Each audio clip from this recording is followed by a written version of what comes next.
Great. Well, I want to welcome everybody to this session this morning. It's an absolute delight to bring us all together.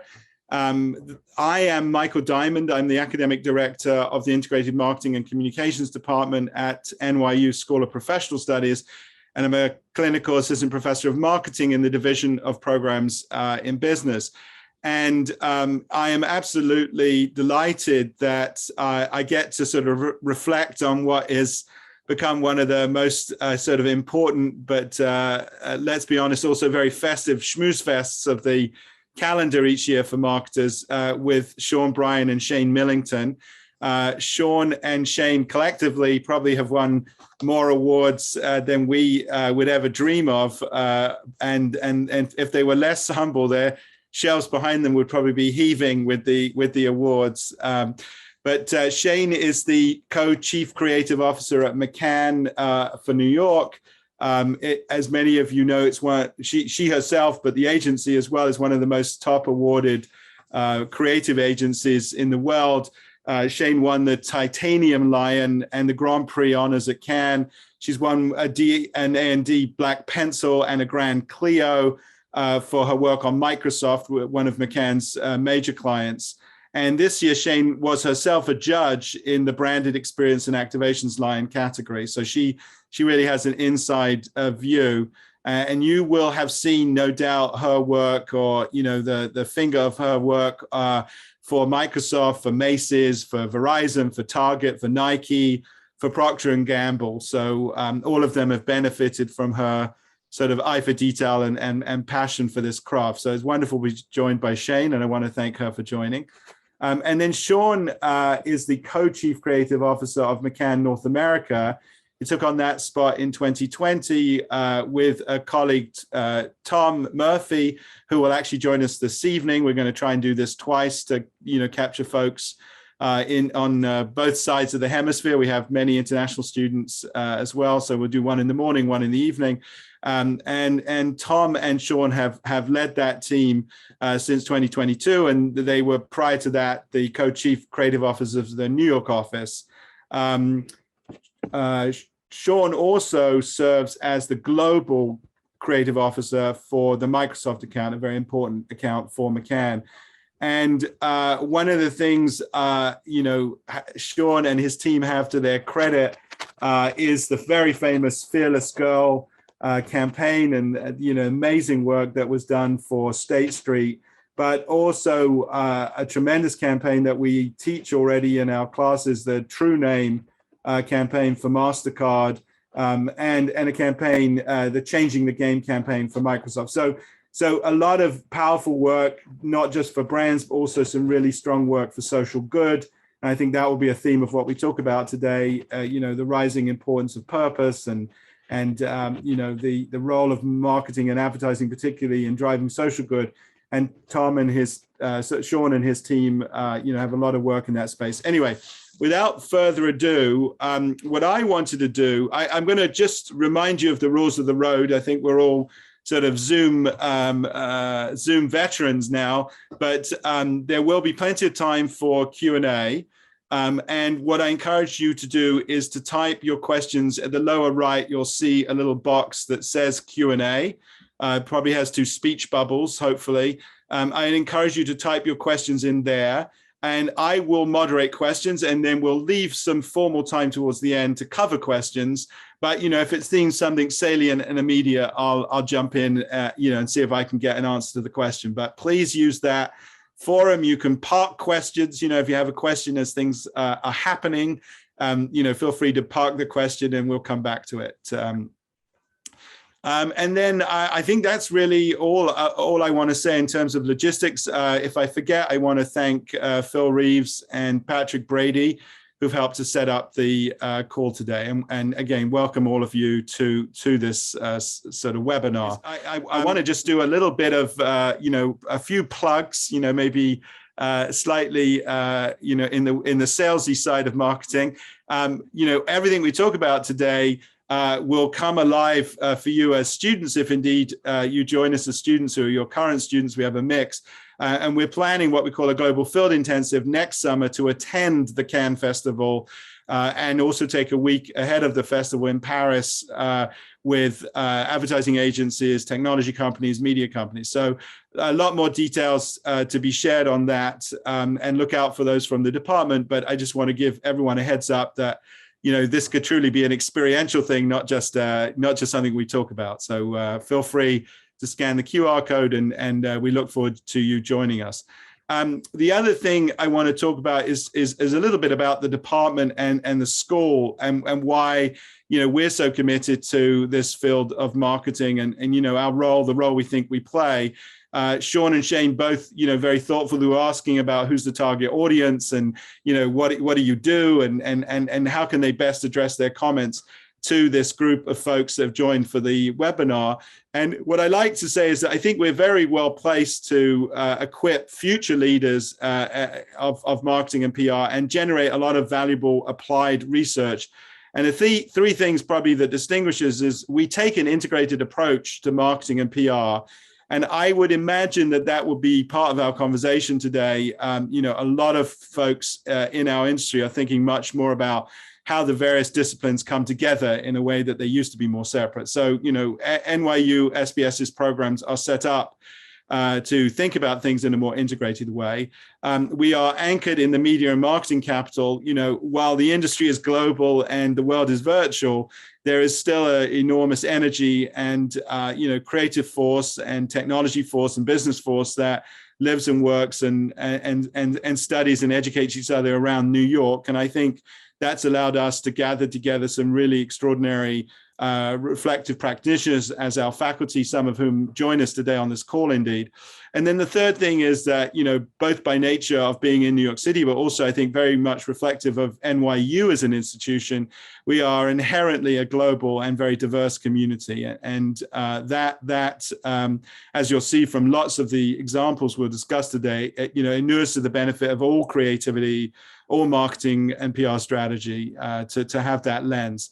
And then sort of there was one central theme that we try to inculcate, is that, you know, we approach marketing and PR both as a human-centered and data-driven enterprise. Yes, that there isn't, it's not an either or, one's not better than the other, you know, that practitioners of marketing and PR, whatever side of the industry they come from, really need to have respect and understanding and insight and application to both the human-centered insights and applications, as well as the data-driven methods and approaches. So that's very much who we are.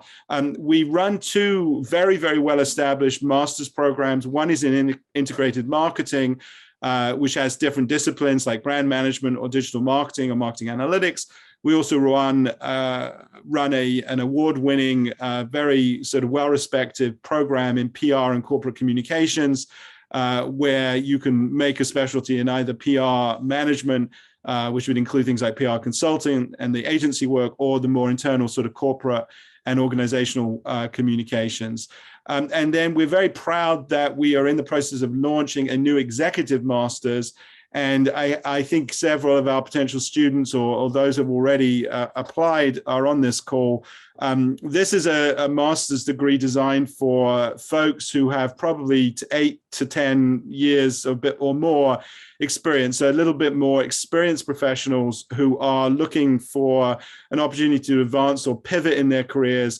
You know, there's some kind of missing puzzle piece, but it's very much a leadership as well as a marketing and PR course. It's really about folks who are on this path to the C-suite. And I encourage anyone who's interested to check us out at the URL I've pasted below. And in fact, if you are interested, take a quick snapshot. We have an information session, you know, with faculty and advisors coming up soon.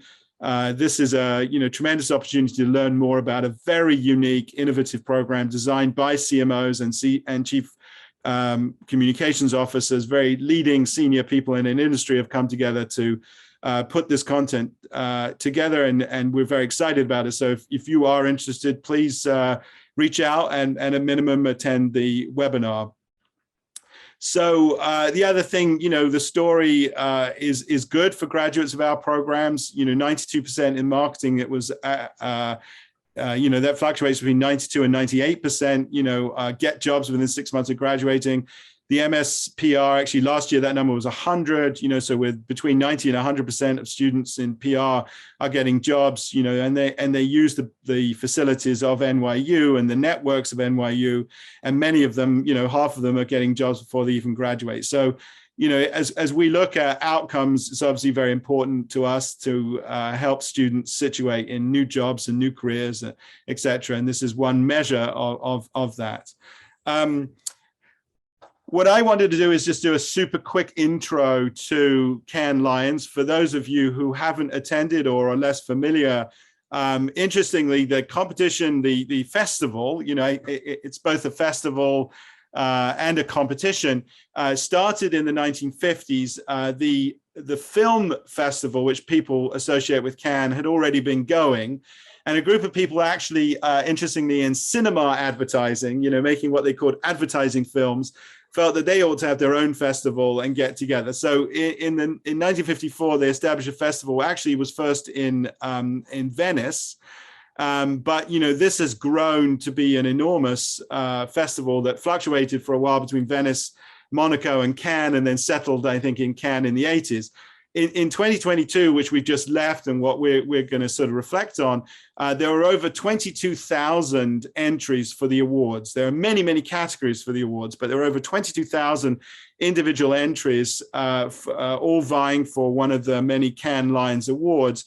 And it truly is a very global festival now, 87 countries contributing work, multiple agencies and businesses, et cetera, involved. And they are not just for-profit businesses. There's lots of non-NGOs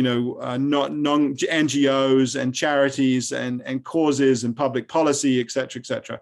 And it really spans the full spectrum of marketing and communications, data, technology, indoor, outdoor, TV, digital. I mean, it's a very broad range of creative expression that's getting reviewed. And I think that in and of itself is an extraordinary insight to the complexity of, the marketing and PR function these days, that, both the opportunity to provide those kind of engagements and connections across so many different media exists, but so therefore does the complexity of orchestrating and managing and curating all of those experiences and harmonizing them. And that's the work that, fabulous people like Shayne and Shayne try to lead, at least providing some kind of, single insight and creative spark, et cetera. So the festival was on hiatus for a couple of years. I think in 2019, when they last met, there were about 12,000. I haven't seen the final numbers for this year. It's north of 8,000 because I saw some early numbers. So I would imagine about 10,000 people attended, and possibly even more, because it's a festival that takes over the entire city of Cannes. And I'm sure there are many folks. This year, if you count the media companies that arrive and the tech platforms that arrive and all the people, it was in excess of 20,000 people. So yeah, quite a cocktail party. Yeah, quite a cocktail party. Exactly. And somehow Shayne and I are going to get through this without you all believing it's just rosé and beach parties. Some serious work gets done, but it's an extraordinary experience. It's one of the reasons why we're very keen to take students next year, because you are literally rubbing shoulders with many of the key players and executives and decision makers. And all of them are sort of in this mode of learning and sharing and contributing and evaluating. And, it's a wonderful thing. And it also has at its core, and has done for many years, a sort of notion of an academy and a young Lions. And, how do we develop and grow the future leaders, the future creatives of the industry? So I think it's also a place which is very much not just dedicated to shilling, but also to educating and engaging in conversation. So, a significant global forum today. This year, the Cannes organization identified 6 themes, which was largely to organize the work that happens in what's called the Palais, sort of the main festival. These were tracks. Most of us who've attended conferences will think of these as tracks. But I'd say that at some level, shape or form, these themes were the ones that were largely reflected in many or most of the various different forums that take place. And to give folks just a little bit of an insight, if the Palais Imagine is a huge building with, I think, maybe 6 or 7 formal salons and, amphitheaters or theaters, so to speak. In and around all of that are multiple mini festivals going on where Meta, the parent of Facebook, or WPP or Havas, or, someone will set up shop and they will have their own programming. And it's very extensive and very, enlightening and generally accessible to almost anybody, except for some, sort of private dues and things like that. But, my sense this year, just sort of to go through these 6 very quickly, and then I really want to turn the time over to Sean and Shayne to take you into some of the work. I think sustainability, climate change more generally, has become a massive issue, obviously for all of us in society, but the companies and the brands represented as a business imperative have taken up sustainability. Companies like P&G and Unilever, among many, many others, are really trying to provide leadership at the level of, where products are sourced and, what the role of business is in communities and things like that. So very, very very broad perspectives on sustainability. We've heard in a series of talks ourselves from folks like the team at McDonald's and their work with, so there's lots of big business thinking about sustainability. But what I found really compelling was some really beautiful and impactful advertising and creative work, clearly demonstrating the needs for us to, be better guardians and stewards of the world around us, but also featuring some extraordinary projects. And I think one of them that I enjoyed the work of and actually got to know some of the, sort of creators and marketing leads around it was for Dole Sunshine Foods around, I think the product was called Pinatex, if I remember, but basically it was pineapple leather. Yeah, basically think of the leaves of the pineapple plant, which obviously Dole Foods is harvesting en masse. They found a way to turn these leaves into basically a leather product. So and they partner with various fashion and luxury brands to create these sustainable leather products. And it's a brilliant campaign and it's a brilliant story and it was very well told. Diversity, equity, and inclusion it has become a very important theme for marketers and PR executives. There is still enormous inequities in terms of the representation of women, the representation of people of color, in senior positions. There are issues with respect to, attracting talent into the industry. In our program ourselves, we have done our part to try and expand, the representation in terms of faculty, in terms of students, in terms of case studies and things like that. But it's still, I think, at the, more global level, an issue that, dogs the industry as an industry in terms of talent, but it also is an issue which companies are taking up because they see a role that they need to play in terms of the products and services that they develop and the markets that they serve, that they need to, find ways themselves through their business to be more diverse, inclusive, and demonstrate sort of equity in the way they approach the market. And I think Sean and Shayne will show us actually a couple of campaigns around that. There's some wonderful work being done in that space. I was particularly taken by a session that I attended that was led by a group called the Black Executive CMO Alliance and a wonderful ex-marketing executive, Jerry DeVard.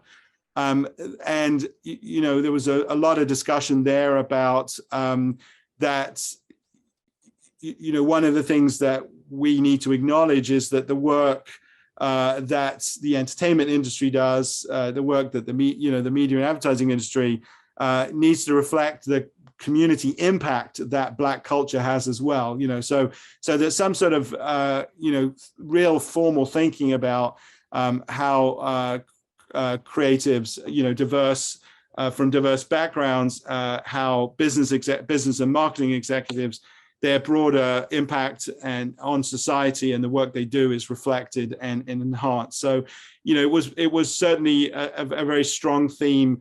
Bonin Bo, who has been a guest of ours, and in fact at one point was a professor at NYU, an ex-Mondelez, creative, I guess I forget his official title, but a wonderful marketer and leader of campaigns for Oreo and things like that. He actually created a whole beach around this experience, and there were very powerful forums for women as women leaders, etc.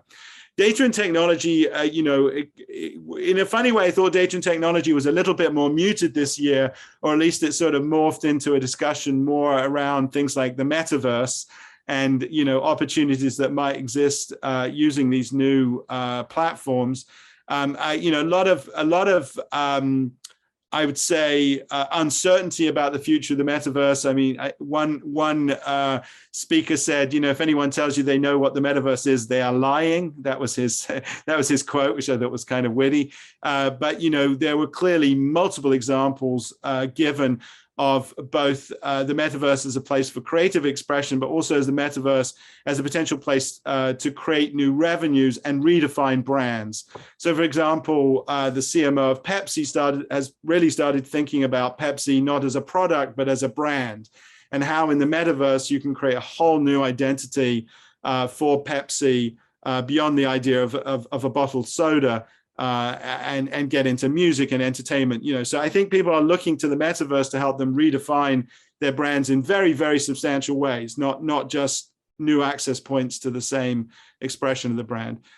Brand creativity and effectiveness, I think, Shayne and Sean probably speak to some of this, but one of the biggest issues for creatives has historically been, how do you measure the impact of creativity? How do you measure the effectiveness?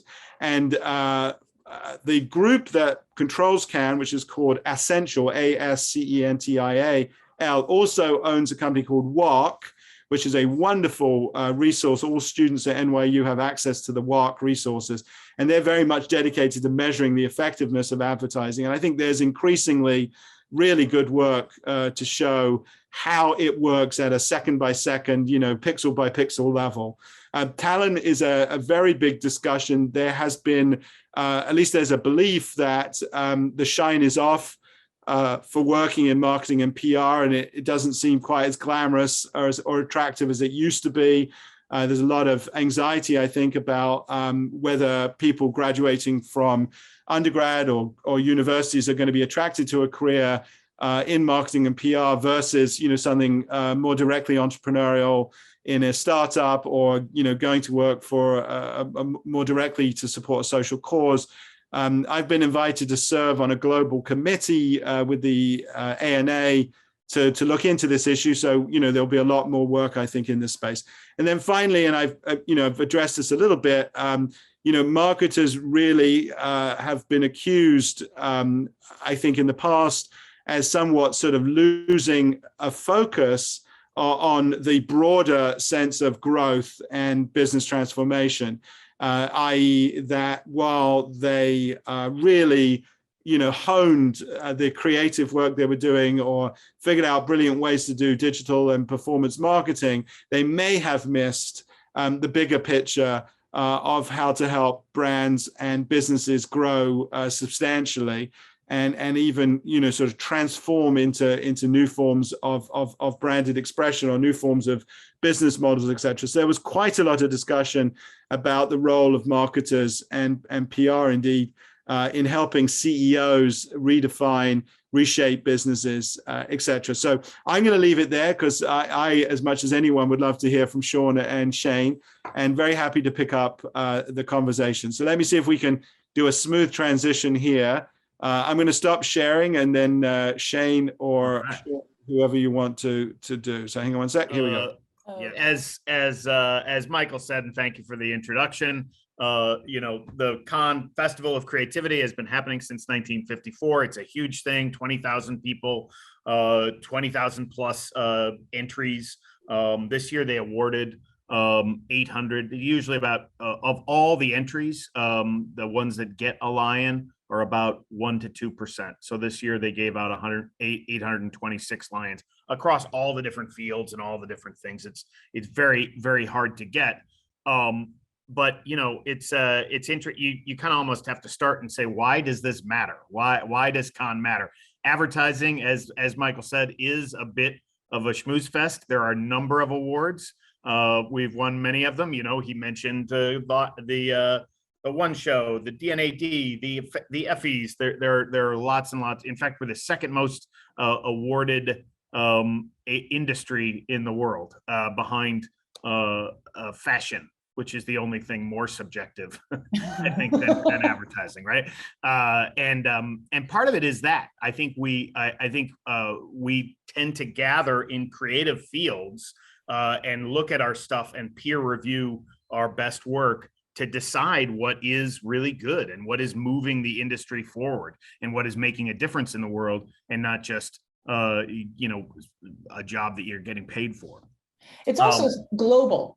The globality of it, it's very interesting in the fact that, you have the One Show, you have the Addies, you have all these other award shows. They're very localized, even the DNAD, and they all have a specific kind of niche area. Whereas Cannes, forever, it's always been the pinnacle. It's always been the one that is probably the most inclusive. And we saw that definitely in the jury room this year. Yeah, and we're very proud of how we've done in this show over the years. McCann, New York, over the past 7 years has won 110 Lions and 7 Grand Prix. That's more than any other single agency in the world during that time. So we're very proud of it. But I do think it's important to remember why we as an industry do this, and part of it is to measure ourselves and to see what we think in this very subjective world is great. Another part of it is, and this is true of fashion industry and the film industry as well, it's a chance to show our wares. It is actually our marketing for our organizations. We don't run ad campaigns for our ad agency. We show our best work. And every year, as we get ready for this festival and the other award shows that follow it, it's a chance for us to kind of tell the world and tell future clients like you all on this today, and future employees, kind of what we believe, what we stand for, how we want to make a difference, and some of the themes that Michael talked upon are things that we've been working on for years. So without talking any further about why it all matters, let's jump into some of the stuff. We're going to talk about a couple of observations that we had from different perspectives. As Michael said, Shayne was in the jury room, so she was in the room where it happens. Yeah. I was the last time this happened, but you were in the Zoom. You were in the Zoom where it happened. I was in the Zoom where it happened, and it was not the same. The other thing I was going to say, Michael, is there are lots of different kinds of Cannes Lions, as you know, and some of them are effectiveness and creative business transformation. They are results-oriented things. There are other award shows that are exclusively about that, like the Effies, and that's the other big award show that we care a lot about, because it is about measuring how the campaign or the idea impacted the business results or the objectives of the thing. So I think it's a very good point, and I think we're always looking for things that impact culture and impact businesses and change the conversations happening in the world. And I think that's a fair push. That there are awards that cover effectiveness and. So I was in the room this year. There's a photo of me, I think, a horrible selfie of my group and we did brand effectiveness. And the funny thing, you could probably go to the next slide, but you did brand experience and activation. I did brand experience. And so what was interesting was sitting in the room, we realized, hey, what is brand experience? Everything is brand experience these days with social. Like it used to be a 360 campaign, but that everything is a 360 campaign. If you do not do a 360 campaign, I don't know what you're doing. So everything happened to be a brand experience. But we realized that what a true brand experience was not relegated to a specific medium. It actually was something where the viewer was invited in. And the best ones were self-aware. The best ones had a true collaboration with that experience. Doesn't mean that it had to be UGC. It's not that narrow, but it wasn't that the brand was speaking at you. It was a conversation between you and the brand. And that was what was really interesting. But what we did see, a few themes I have here that I just wanted to talk about, which was really interesting. And I have to say, everybody says it, but it truly is a real thing. Like, you do make great friends when you judge. It is an experience that is truly so valuable. It kind of just changes the way you look at your own work, the way you look at work out in the world. And you suddenly are given this gift of really picking through the ideas and understanding what makes a great idea. So it's kind of a masterclass of creativity being in that room, whether you're in a Zoom or not. But what we found was that people are begging for it, but brands actually are leading for change. And what I mean by that is we realize governments are slow, politics are tough, and what customers and viewers and the world is asking for brands to get involved. And we see this everywhere, but brands are taking that on, and they're requiring it. This brand love, it's being required of brands to actually make change. And at McCann, we have truth well told, and we have a purpose-driven philosophy. So it's really important to understand what your brand stands for. It doesn't always have to be super specific as far as, changing the world. It would be weird if Burger King came out and said, we're going to save the whales, but it's some sort of change that you inject into culture. And so the next point is diversity, which I think everybody understands why diversity is so important. But being in the room this year, and you could take a look at the photo again, but it wasn't just the image of us, but actually all of our backgrounds. I was actually the only American in the room. So it was the first time ever I had to explain the importance of hot dogs and buns not being in the same number of packages. They were like, who cares? I was like, no, this is a big deal in America. This is a big deal. So it was beautiful to be able to all be on equal footing and have people explain things about India that I would have never known, and probably just passed that idea by because I didn't understand the relevance. This third one is one of my favorites, is beware of the case study. So you're going to see some amazing artistry when it comes to case studies. The thing is that case studies are manipulative. They're made to win awards, and so some of them use music and animation and stuff that they pulled from the internet. And you could almost forget what the idea is. So in the jury room, we made everybody kind of close their eyes and retell what the idea was, so that it didn't have all the distraction of all of the beautiful work that went into that little film. And then the last piece, and I think this is really important, and you said that the students here have access to WARC and all of these other resources, which is amazing. Everybody should be aware of Grand Prix. Everybody should be aware of Gold, but truly, the most important thing is to go deeper, go to the short lists. The work that is viewed on the short list for Cannes is probably winning gold at the one show. And if you just take a look at the very tippity top, you're not getting the whole picture of all of the great stuff that happens. I'm going to encourage us to jump into some of the work, just so I knew you got some wonderful things you want to showcase, I know, so. Sure.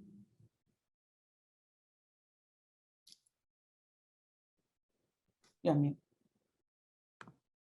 I guess you're saying let's jump ahead. I was outside looking at all the stuff. This is us schmoozing with a client. As Michael said, it's a great chance to meet people, meet clients, see the work in the bottom of the Palais. For those of you who are going next year, in the basement, they have all the work lined out, and you can just kind of walk around it and sense trends. You go to the next slide. A few trends that I noticed is this year, more than ever before, every case had a "the" in it. It started with a "the." It was the foamy haircut, the morning after island, the this, the that. And I don't want to read too much into that, but I do think there's something interesting in the fact that, well, a lot of what people are doing now is identifying an issue or something they want to change in the world, and then making a thing, a "the," to address it, not just making an ad. And I think there's something interesting in that. Anytime also that you see a trend like that everybody's doing, something like 40% of the things on the wall said "the," and I was like, oh, it's time for somebody to zag and go a different direction, because it's becoming a bit formulaic. One thing I would note is that purpose isn't going away anytime soon. We do a study, a strategy guy that I work with named Craig Bagno has done a study for 11 years now of all the gold and Grand Prix winning work. And when we started it, this was, I guess, 10 or 11 years ago, 10% of all the work that won those top prizes was purpose-led. Then this year it was 74%. So people, as Shayne was saying, people are looking for brands to make a positive difference in the world. Brands are doing it, and that's what everybody is talking about when they get to Cannes. Craig Bagno, this guy mentioned, does a fascinating discussion where he talks about all the archetypes of things that win. And for those of you who go to Cannes next summer, I'll set you up with an interesting wander through the work with a mad genius on that. The other thing I would say is I would encourage, and this kind of comes back to your point, Michael, I would encourage our industry, and I am encouraging our industry, to think a little bigger. This wasn't one of those years where you saw something that you saw and loved, but so did your mom, and so did Phil you went to high school with, like Colin Kaepernick for Nike, or Fearless Girl, or Dumb Ways to Die. There have been years where there was signature work that really actually affected and led the industry forward. This was not exactly one of those years. There were a lot of different little things. I think the pandemic had something to do with that, but there were a lot of different little things that made little differences, but I didn't see anything that I said, holy cow, that changes the way we could do everything, and I think, that doesn't happen every single year. So with that, let's jump into a few pieces of work, a few things that we did to make us proud, and then a few things that others did that we're jealous of. Take it away, Shayne. Yep. So I'll just set this up very quickly. I think when I talked about the case study, when you win film, you actually don't have a case study. It has to stand on its own. So we did a piece for MGM Resorts, which I would think, like, you think of the glitz, the glamour, the gaudiness. We took it a little bit of a different way. So why don't we play the work?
So that one is Silver Line. We're super, super proud of that one. I was talking the other day with the client on that, and I said to her, thank you so much for going with the casting on that. There had been some discussion as we were going into it about, is he a little frumpy? Is he not classically good looking, et cetera? And we kind of really we pushed the client and said, no, trust us. You gotta go with us on the casting.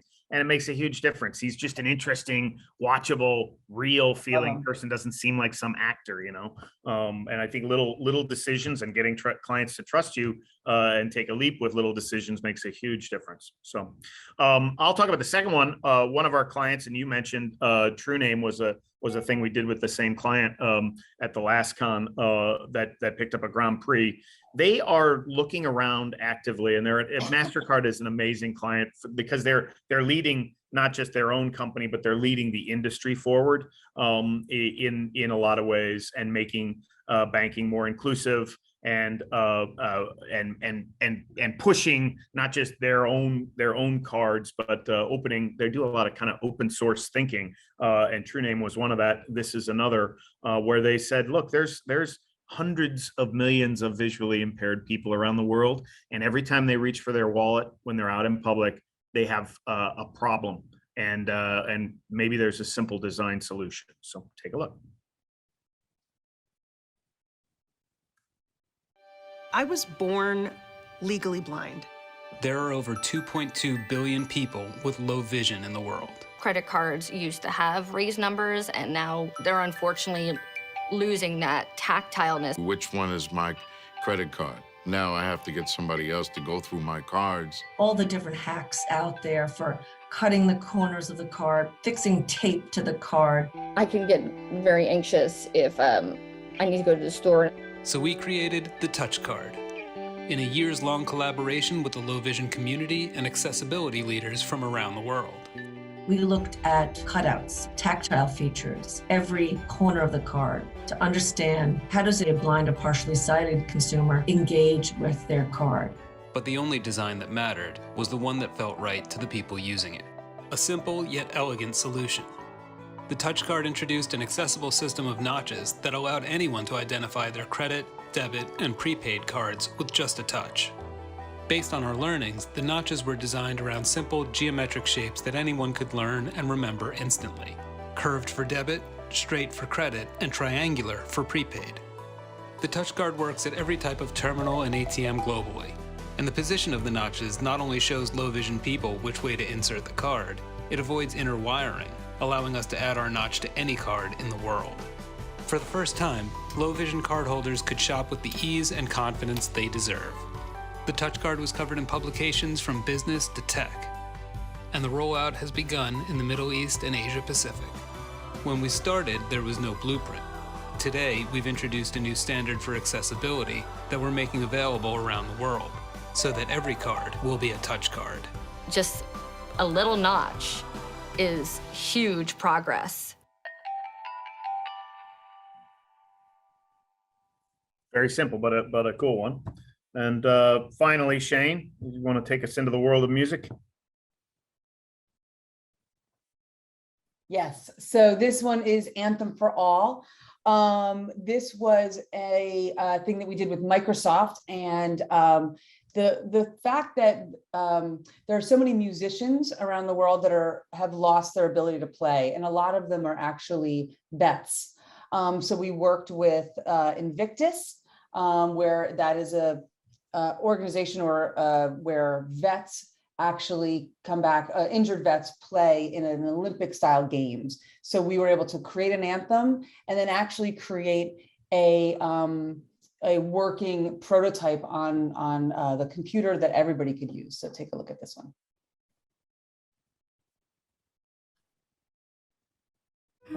So I was only 18 years old when I went to Iraq. I was caught up in an incident.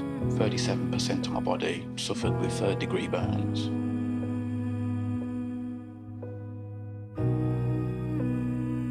I broke 3 bones in my neck. My 4th one slightly touched my spinal cord.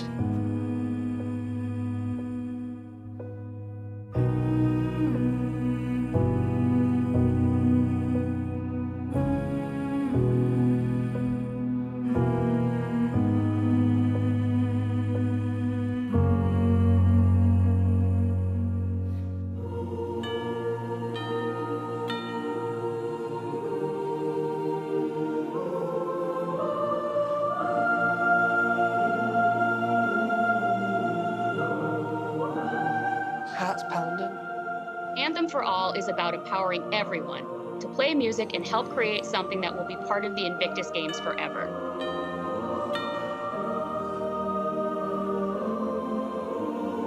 We used custom software, the iGaze API libraries, the Xbox Adaptive Control.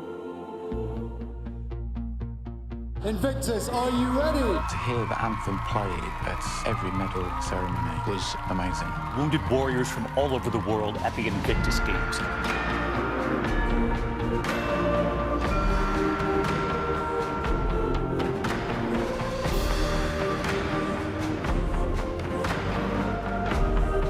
The fact that you can use this technology to compose music at home now is going to help so many more people. This is pretty cutting edge. We're really pushing the boundaries of the browser. In the Invictus game, we're all connected. That anthem makes it even like a bigger connection.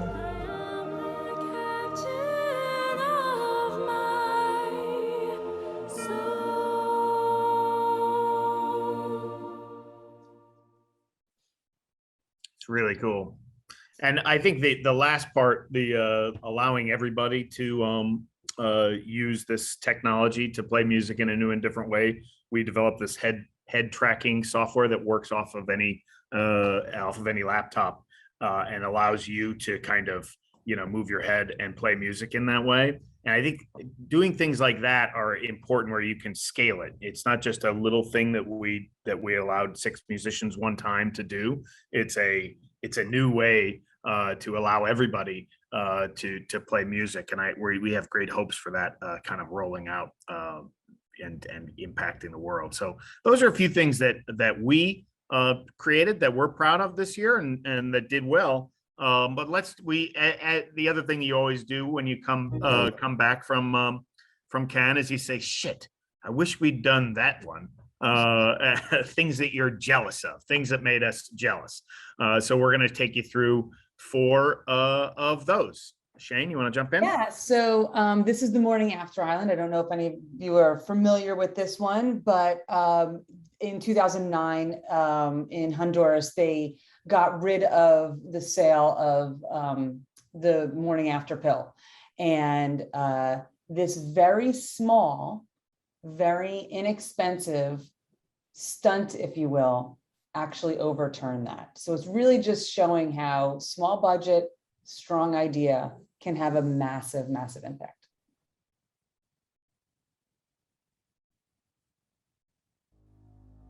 La píldora del día siguiente es un aborto. Nuestro país no permite la venta de este producto. Es un abortivo farmacológico.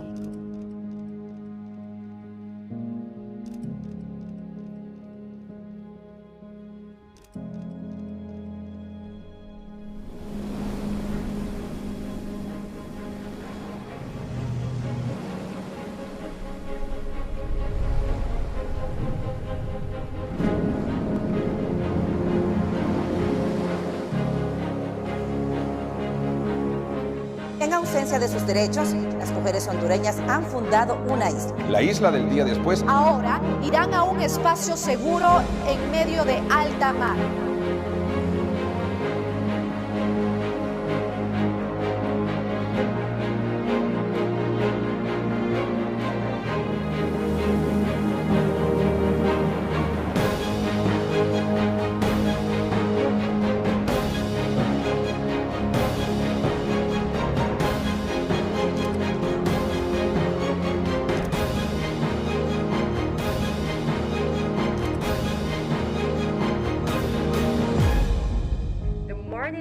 Island, a trip to the future of Honduras.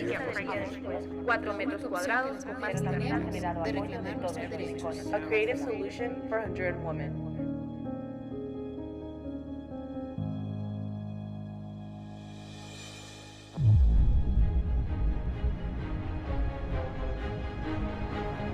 Mujeres hondureñas, no les voy a fallar.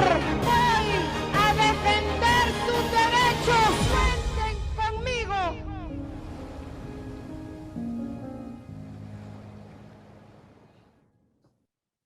So I know we're short on time.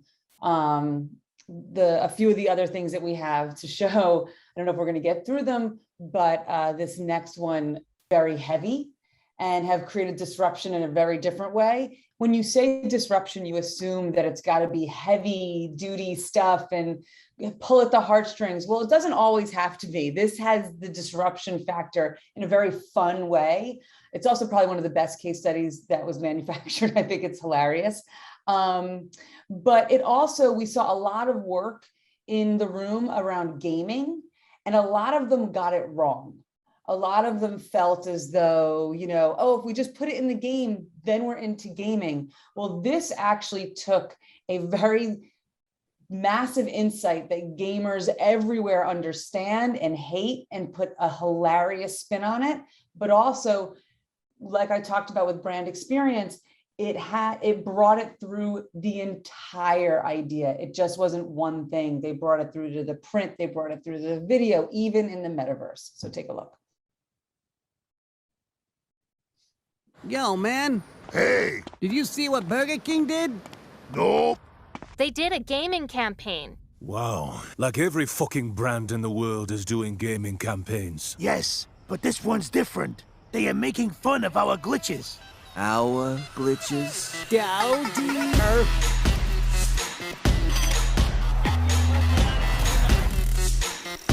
What happened?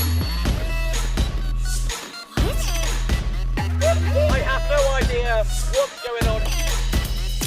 So you're telling me Burger King glitched their perfectly working app and hid exclusive deals in it? Tá um lanche totalmente bugado aqui.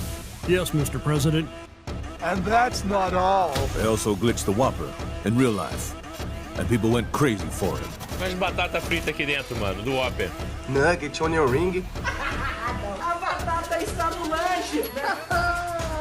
So many glitches. They glitched their billboards, their menu boards. And more people downloaded their app.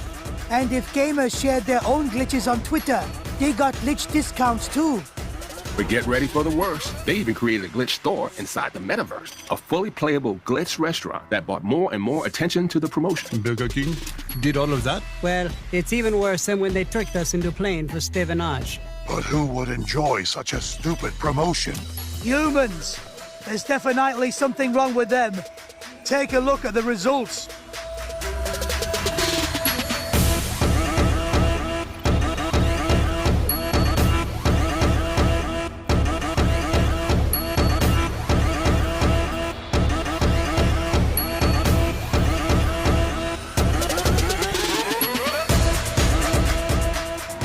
Well, I guess I'll go back to BK and grab myself a Whopper. Me. Another one that we really liked was based on an insight about iPhone users. It was for Samsung Android phone, obviously. And what they've realized over time, something we all kind of instinctively know, is that once you're used to a phone, once you're used to an ecosystem like iPhone, you are become incredibly fixed on that, and you can't imagine giving it up and trying something else. So they created an iPhone app that you can download onto your iPhone that turns your iPhone into a Samsung Galaxy, so you can experience that. Very smart hack. We've seen a few of these. One the year that I judged was called Whopper Detour, but a few of these things that take technology and the new realities of a media world, social media, and otherwise, and allow or app world, and allow people to allow brands to hack them to make a clever and original point. And I think this is a great example of that. Lately, you hear a lot about Apple's walled garden. Walled garden. To lock in users to its walled garden. A $1 billion battle royale between Apple and Epic Games.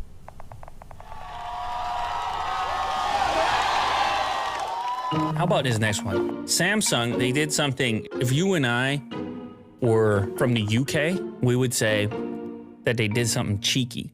I'm not really used to Android. I never had an Android device, but here we have now the chance to experience Android on our iPhones. Yes, you heard that right. When I click next and watch this, you click let's go and look at the phone. This is pretty crazy. Now, if you've been with iPhone for a long time and it's all you really know, then that could be stopping you from even stepping into the Android ecosystem. And that's what Samsung is trying to fix today. It's buttery smooth, guys. You have the side cards, the Google search up top. This is insane. I'm getting notifications. Welcome to the other side. It's just really fun. Like, everything has something unique when you click on it. You can launch apps, you can tap on widgets. You can even change themes. So right now I have this theme on, I'm gonna hit apply and it'll change over to this theme just like you would on any other Galaxy phone. There's a camera tutorial from photographer Logan Dodds. And even a fully functional game. These are my top 5 favorite new iOS apps to hit the App Store during the month of April 2021. Obviously, they're not going to put this into the App Store because imagine Android on the App Store. If you want to try this out for yourself, just head over to itest.nz and you'll be immediately prompted to add this website as a shortcut to your home screen. What do you think about this, Will? Is this brilliant marketing? Is this cheeky in a good way or cheeky in a bad way? I think it's cheeky in a good way. So not shots fired? Well, I mean, if you're rocking an iPhone, you gotta try this. I love technology.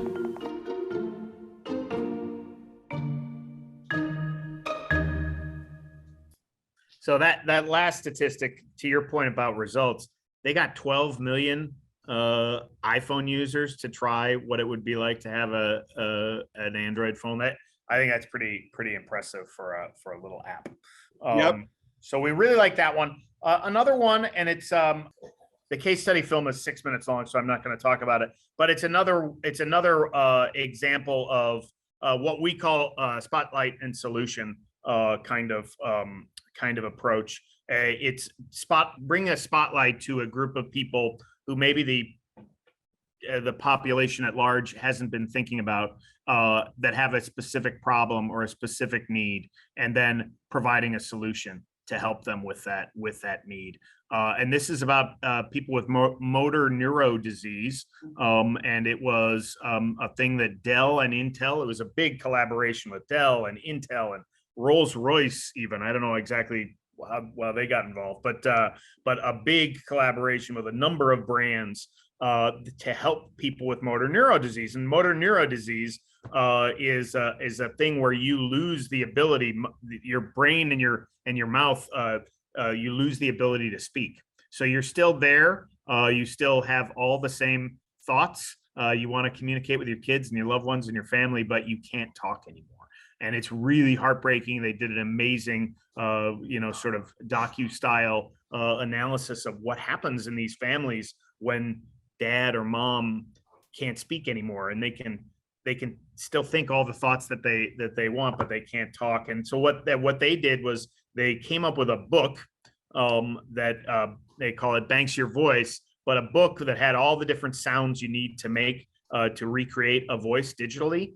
And they would have people who have this disease but haven't lost their voice yet read the entire book aloud to their family, record all of that, and then based on that database, they were able to recreate people's voices even after they had lost them. So when a year from now, 2 years from now, et cetera, these people have lost their voice, they can, type an entry, type a message to their kid, do any number of communications that way, and it'll sound exactly like them. Is really powerful and really cool, and a really good example of brands kind of changing the world for a specific group, and bringing attention to an issue in so doing. So we thought that was a really cool one. That won a Grand Prix as well. So that one there was some great stuff out there. That one too. There was another piece to that, which I don't know if it came through in some of the work when we judged this one, is the fact that it would take 6 months normally to be able to bank your voice. So no one did it. Mm-hmm. And so they worked with linguists to just make one small book that would take a few hours, maybe an hour, not even.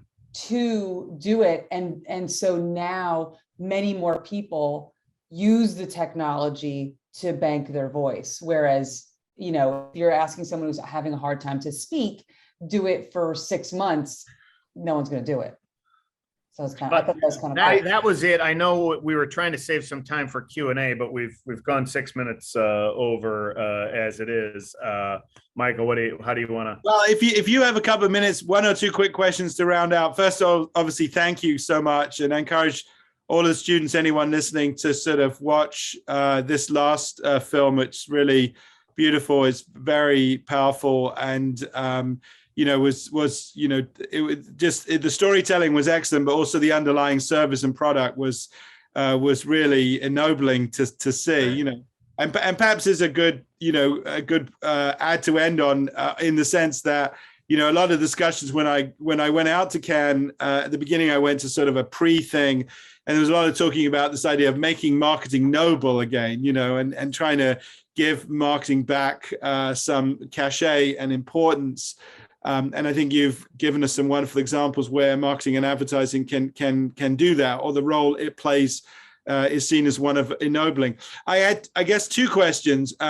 One, you know, both to you as creators. One is, there's always been so much discussion about, you know, the role of creative plus data plus technology. And I wanted to ask you perhaps to comment, either was there anything you saw this year that you as creatives have really started to think, wow, yeah, I could use data and technology in a different way? And the second, which may or may not be related, was there anything you saw around the metaverse, you know, that you felt was really kind of, you know, thoughtful and maybe started, to your point, Shayne, did start to break some new ground, or was the germ or the kernel of a big idea? So, you know, just want to leave those two questions open, and we can chat a bit about. Yeah. I mean, I think with the metaverse, we talked a lot about that in the room, and NFTs and things like that. We actually felt like there was a lot of work. We felt like a lot of people got it wrong. And there were two pieces that I think got it right. And oddly enough, they were making fun of the platform. So I think it's such a new platform. People don't understand it, and they just feel like we just have to be in it to be relevant, and that's not the case. So two pieces that I thought were really interesting. One was Heineken, where they basically did a rug pull, if you will, where they said that they were going to have a beer in the metaverse, and everyone's like, this is the stupidest thing ever. You can't drink it. How am I supposed to drink it? That was the social piece of it. And then they were like, yeah, that is a stupid idea. We're actually launching it in the real world. So that was an interesting way to play it. And then one that I loved the most, because it really twisted your brain on what the metaverse is and why are we in it, was called Homeless in the Metaverse. And that was where they created a character who went into the metaverse and basically confronted people in the metaverse to say, why are you spending so much money on a fake world where we have people living on the streets in our real world, which to me was really interesting. But they didn't just do it in the metaverse, they did it in all the metaverses. So they did it in Minecraft, they did it in the Sandbox, they did it in all Decentraland, all of those areas. And they also, there was no money around this, but they just made this character, created this buzz around it. And then through Twitter, anytime the metaverse was brought up or Snoop putting money into it, this character would come and question why they were spending so much money on the metaverse and not on real actual people. Right.